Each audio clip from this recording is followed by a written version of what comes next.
तर सोलापुरात मुसळधार पाऊस सुरू आहे। दहीटणे येथील ओढा ओव्हरफ्लो झालाय। शेळगे येथील अनेक घरात पाणी शिरल्याचं चित्र आहे। जवळपास 2000 घरांना पाण्याचा वेढा पाहायला मिळतोय।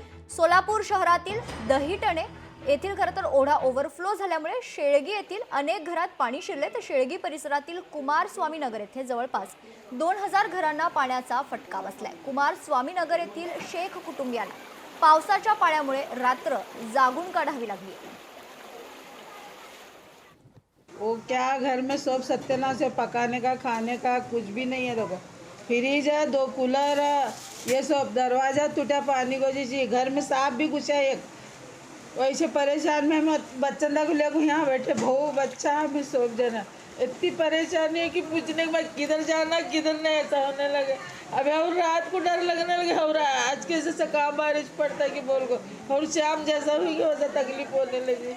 एक तो मेरे घुटने का दर्द है, एक बेटा कमाने वाला है मेरा, हमारी गरीब परिस्थिति है। और फ्रीज है, कूलर है, पूरा नुकसान झाला। तर इथं जवळपास 5000 घरांची लोकवस्ती आहे। त्यातील जवळपास 2 ते 2500 घरात पाण्याखाली आहेत आणि हे सर्व कष्टकरी कामगार वर्ग आहे।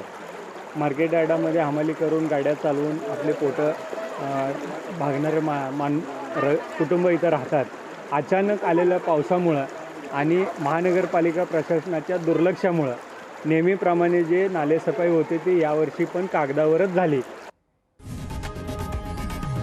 लोकशाही मराठी ऐका, पहा, जागरूक रहा।